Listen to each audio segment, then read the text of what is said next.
भिरिया रोड लॻ सूफ़ी बुज़ुर्ग हज़रत गाज़ी इब्राहिम शाह बुखारी जो सालियानो क़दीमी मेलो इन साल बि जारी आहे, जिथे परे परे खां संदसि अक़ीदतमंदनि, मुरीदनि ऐं सियासी समाजी अॻवाननि जे अचण जो सिलसिलो जारी आहे।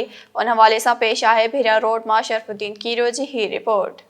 सिंध सदियुनि खां सूफ़ियुनि बुज़ुर्गनि ऐं औलियानि जो मरकज़ रही आहे, जिन हमेशह अमुन, प्यार, सुख, सलामतीअ जा पैगाम ॾेई हू चवनी तूं मचो वाता वराए जो हमेशह दर्स पए ॾिनो आहे।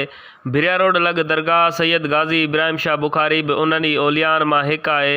गाज़ी इब्राहिम शाह बुखारी जो हर साल क़दीमी उर्स मुबारक लॻंदो आहे, जिते परे परे खां संदसि मुरीद अक़ीदतमंद तोड़े इलाइक़े वासी शरीक थी दरगाह ते चादरूं चाढ़े ऐं दुआऊं घुरी पंहिंजे मन जूं मुरादूं घुरण लाइ ईंदा आहिनि। हिन साल बि संदसि उर्स मुबारक वॾे अक़ीदत ऐं एतिराम सां जारी आहे। उन हवाले सां उर्स मुबारक में आयल दरगाह जे गादी नशीन अक़ीदतमंदनि, इलाइक़े वासियुनि तोड़े दुकानदारनि SS न्यूज़ सां ॻाल्हाईंदे चयो त काफ़ी टाइम खां वठी उर्स मुबारक थींदा आहिनि, जेको असांजी सांभर खां बि पहिरियां हिन नाले वारो वली आहे।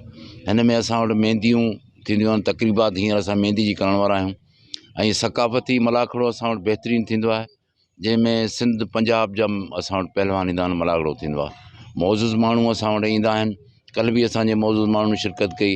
असांजे इलाइक़े जे मोतबर माण्हू रेस ज़फ़र साहब, रेस शौकत ख़ान राजपर, उन सां गॾु गादी नशीन ग़ुलाम अकबर राजपर साहब, एजाज़ राजपर साहब ऐं काफ़ी मौज़ूज़ माण्हू हुया जेके मलाखड़े में शिरकत कयूं। ऐं दिलचस्प हिते साईं जो मेलो आहे। जीअं त अर्ज़ु था कयूं त असांजो ही दरबार तक़रीबन असांजे अबनि ॾाॾनि खां पोइ बाद में वरी असांखे चार्ज मिली आहे। पहिरीं बाबा साईं हूंदो, पोइ ॾाॾा साईं हूंदो, उन खां बाद में असां उनजा औलाद ऐं असां हिनखे संभालींदा ईंदा आहियूं। हिन दरबार खे तक़रीबन हिते क़ाइमु थियण खां पहिरीं रेलवे जे माना रेलवे बि अञा हिते विछाई न वई त हीअ दरगाह हिते क़ाइमु हो। उन खां बाद में 1945 में ही दरगाह जो माना शाया थियो आहे। उन खां बाद में हिन दरगाह जो जेको मुक़ररु आहे उहो बि तमामु वीरान थी चुको आहे।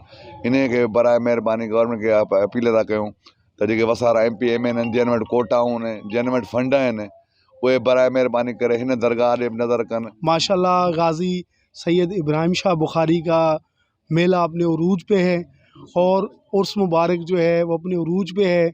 लोगों की बहुत तादाद यहाँ पे आ रही है, पूरे सिंध से गाड़ियाँ भर भर के आ रही हैं। काफ़ी सारे लोग पैदल यहाँ पे अपनी मन्नत देने के लिए आ रहे हैं। लेकिन फ़िक्र का आलम ये है कि यहाँ पे बुनियादी जो सहूलियात हैं वो यहाँ पे नहीं है। न वाशरूम का निज़ाम है, न मीठे पानी का कोई मामला है, फ़र्श टूटा पड़ा है। ग़ुलाम अकबर जो यहाँ के गदी नशीनों बेचारा अपनी हिम्मत आप के तहत जो इसका हाल है वो लगा पड़ा है और इसको कोई भी किसी किस्म का गवर्नमेंट का कोई तावन नहीं आ रहा है। हाले आहे अवाम ॾाढी आहे, धंधो न आहे, घटि आहे ऐं असां सम्झूं था त ॿोॾे जे करे धंधो घटि आहे। छो जो अॻे साल असां हिन ई जॻह ते मेलो कयो, तमामु बहितरीनु थियो। असां रोज़ी बचण लाइ ॾिसी आहे।